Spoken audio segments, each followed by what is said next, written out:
Give your outdoor table a makeover. I've gone ahead and flipped the table over, and I want to attach the fabric to the underside of the table. I'm going to add some clear glue to them, and this is going to help the paint not only adhere, but it's going to give it a transparent quality. Once the first coat of paint is dry, I can go over the outlines again just to make them a little darker. I'm going to use 2 of the lighter colors of the yellow and alternate them around the table. I'm going to use a water-based clear coat and apply probably 3 coats to this.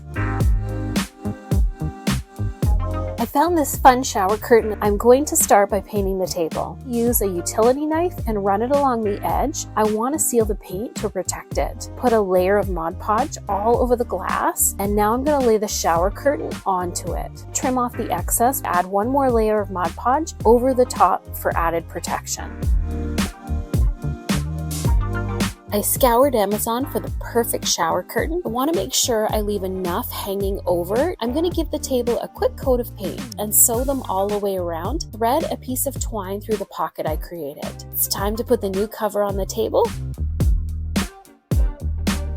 Let's head over to Dollar Tree and we're going to grab a paper towel holder. Let's all run down to the hardware store and grab us a wood round. Gotta sand the edges, got to condition the wood. Let it dry about 30 minutes to an hour. Once it dries, it's time to put on some stain. We're going to get 3 of those paper towel holders and we're going to set them in place. What we need to do is paint them. Once we get it all painted, let it dry. Now we got to curve the edges a little bit and bend them. Don't bend them too far, just get them a little 20 degrees and we're gonna do all 3 at the same angle. Now we're gonna put them in place on the bottom of our wood round. And I'm gonna take these little electric hooks that I got out of the hardware store and I'm gonna put 4 all the way around each side of these circles here. And once I got them marked, I'm gonna go ahead and pre-drill. I'm gonna go ahead and put little tiny screws in and hold these clips in place. And I'm gonna put a little dab of hot glue. And then I'm gonna take some twine, I'm gonna set it there, and then I'm gonna start wrapping it all the way around. I've got this old glass table, get it all cleaned up. I'm gonna tape around all of the edges. Next, we're gonna do that 2-part epoxy. We're gonna pour it halfway down the table. Next, we're gonna mix a little bit of teal. We're gonna pour it out. We're gonna go with a darker green and you're gonna start spreading out that white. Start getting rid of all that flaky paint. Start spraying it with some good spray paint. It was time to put on the darkest color we have. Put some more waves on and spread it all out. I measured and marked the table in half, 8 even spaces. I piped the mastic into each bottle top and then applied them to the tabletop. I added the remaining tops. I mixed 2 cups of grout with half a cup of water. I used duct tape to make it edge. I spread the grout onto the top of the table and I cleaned away any excess grout. I sanded the edges smooth. Using mosaic sealer, I applied a liberal coat.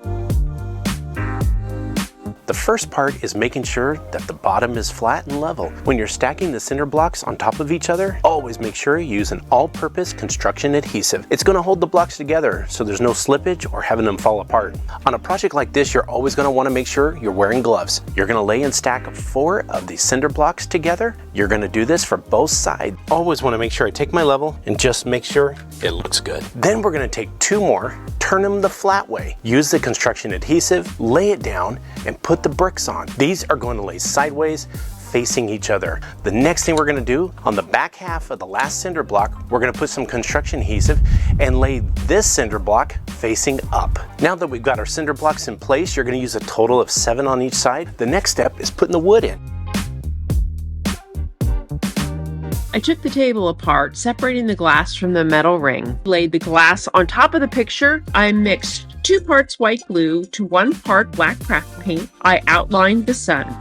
And once the lines had dried, I cleaned up any lines that were too thick by cutting them away using a utility knife. I painted the background using a 1-inch wide brush. I added designs to each panel. I gave the paint 2 coats of spray sealant. I used a medium grit sanding sponge. I painted the metal bright blue.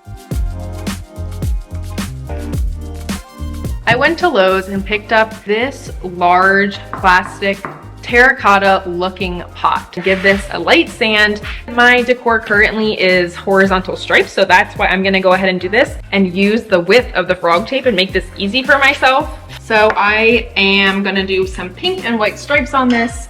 I'm just gonna go around and dot the edges of my pot with some silicone dots. Remove the tape, line up my frog tape with my pink line. All right, so now that our white paint is dry, we are going to peel off our tape again. I'm just going to be using this Rust-Oleum matte clear coat.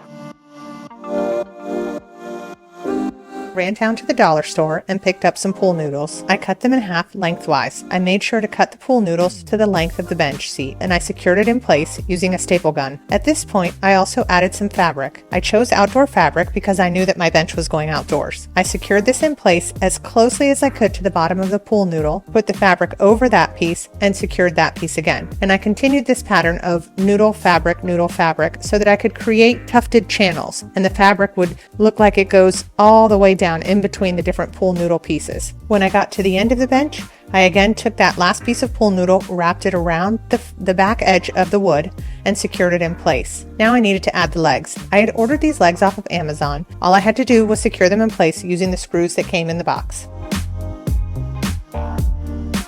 Get a styrofoam cooler. I found mine at Walmart. Take a piece of cardboard, trace with a Sharpie, and cut with an X-Acto blade to make it slightly smaller than the lid of the cooler. Take a piece of upholstery foam and trace with a Sharpie and cut with an X-Acto blade. Hot glue the upholstery foam to the top of the lid with the cardboard on top of that. Take a blanket, rug, or textile of your choice and cut it to size to the top of the lid. Fold and hot glue to the lid and trim the excess. Use an old sheet, cut to size, and wrap around the cooler base. Hot glue all the way around the base of the cooler and trim off the excess. Cut the remainder of the blanket, fold over, and hot glue the edges to clean them up. Wrap the blanket pieces around the base with hot glue. Add tassels from the blanket around the top of the base of the cooler to give it a boho look.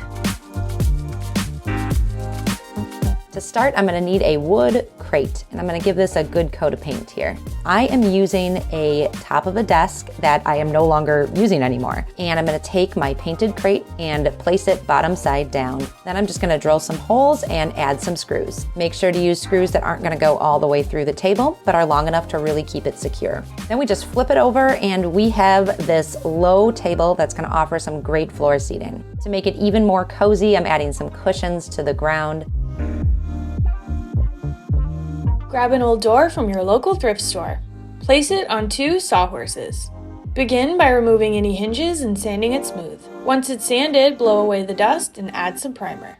After it's been coated in primer, add the paint color of your choosing. We decided to go with a fresh white, but you can do any color. Paint the sawhorses as well. After it's dry, carefully get rid of any glass using a hammer, pliers, and protective gear. Next, secure the door to the sawhorses and seal the paint. The mini window we removed allowed us to perfectly place our umbrella inside.